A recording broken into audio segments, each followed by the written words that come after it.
नमस्कार Manoja my stories को आपण मानक स्वागत। आज आम सजना सागर गोटे चटनी बनैबा। सजना साग प्राय समस्तंकर प्रिय, किंतु प्राय तो सजना साग खाइले दांतरे लगी जाए।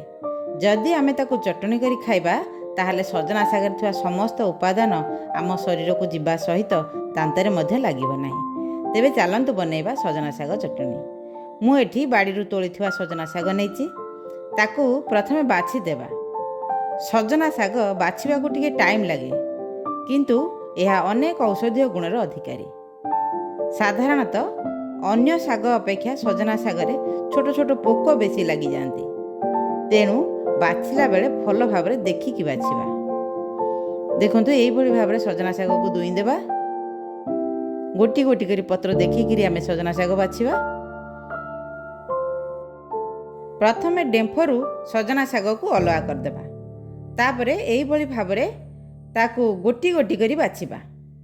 देखंतु ताकू एई भली भावरे गोटी गोटी करी बाछिबा, नचेत सजना सागर शिरा गुड़िक रहिले सिझिबनी आ पाटिरे लागिले भी भल लागिबनी खाइबाकू। एई भली भावरे ताकू गोटी गोटी करी बाछि देबा। एबे हमर सजना साग पूरा बाछि हे गेला। एबे चलंतु गैस पाखकू जिबा। गैस रे गोटे पैन बसई प्रथमे सेथिरे 2-3टी सुखिला लंका को भाजी देबा। देखंतु एई भली भाबरे सुखिला लंका को भाजी देबा। लंका भाजी हो गला परे सेई पैन ने किछि पानी दे देबा प्रथमे। तापर सेथिरे लूण पके देबा। पानी आ लूण टिके ताती गले सेथिरे सजना साग को पके देबा। सजना साग को हमर सिझेइबार अछि। सजना साग भाजिले सामान्य कला देखा जाए, किंतु ताकू जदि प्रथमे आमे सिझेइ देबा ताल तार सबुज रंगटा रहिबो। देखंतु एई भली भाबे ताकू सिझेइ देबा। टिके समय घोड़े देबा। घोड़ेकी ताकू सिझेइ देबा। देखंतु आग ताकू उल्टो पाल्टो कर देबा। तापर ताकू घोड़े देबा। 2 मिनिट परे देखंतु सजना साग हमर पूरा सिझी जाईची। एबे ताकू काढी देबा।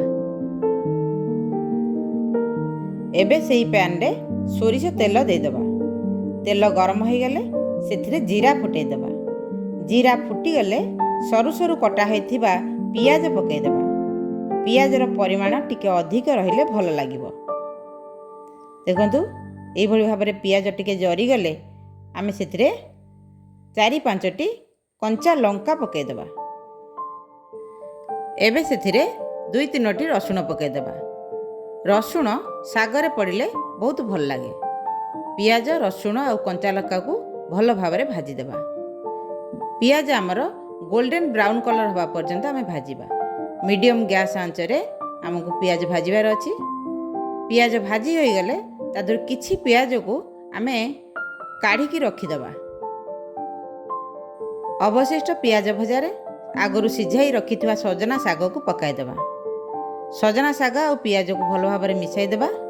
ताकू किछि समय भाजी ताकू 1-2 मिनिट भाजिला परे ताकू घोड़े देबा। तापरे देखंतु हमर सजना साग भजा हो गला। एबे कड़ाई रू काढ़ी ताकू किछि समय रखी ठंडा कर देबा। साग ठंडा हो गला परे गोटे ग्राइंडर जार रे साग को नहीं ताकू ग्राइंडिंग कर देबा।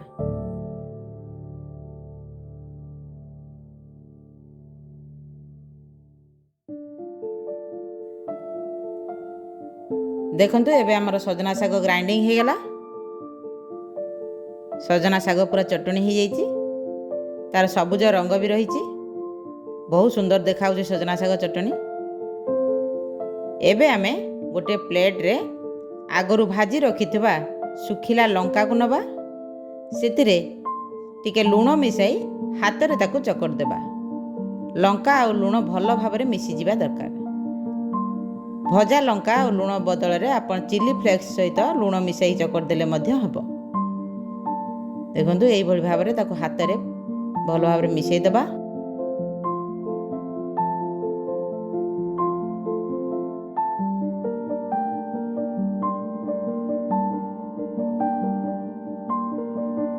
लूण आ लंका भल भाव मिसी गला परे आगरू काढ़ी रखिथिबा भजा पियाज को एथिरे मिसाई देबा। भजा पियाज को लूण लंका सहित भल भाव हाथ रे गोलाई मिसाई देबा। एई भली भाव हाथ रे गोलाई मिसाई देबा। पियाज लूण लंका सहित भल भाव मिसी गले आमे ଯେଉଁ ଗ୍ରାଇଣ୍ଡିଙ୍ଗ କରିଥିଲୁ ଶାଗ ତାକୁ ଆମେ ଏଥିରେ ମିଶାଇଦେବା।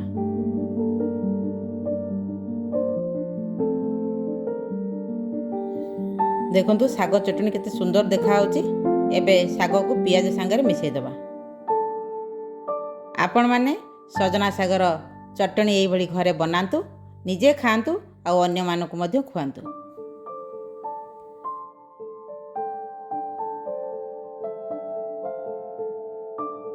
ଏବେ ପ୍ରସ୍ତୁତ ହୋଇଗଲା ଆମର ସଜନା ଶାଗ ଚଟଣି। ଆଶା କରେ ଭିଡ଼ିଓଟି ଆପଣମାନଙ୍କୁ ନିଶ୍ଚୟ ଭଲ ଲାଗିଥିବ। ଭିଡ଼ିଓଟି ଭଲ ଲାଗିଥିଲେ ଲାଇକ୍ ସେୟାର କରିବାକୁ ଭୁଲିବେନି। ଯଦି ପ୍ରଥମ ଥର ମୋ ଚ୍ୟାନେଲ ମନୋଜା ମାଇ ଷ୍ଟୋରିଜକୁ ଦେଖୁଛନ୍ତି ତେବେ ଏହାକୁ ସବସ୍କ୍ରାଇବ୍ କରିଦିଅନ୍ତୁ। ରହୁଛି, ନମସ୍କାର।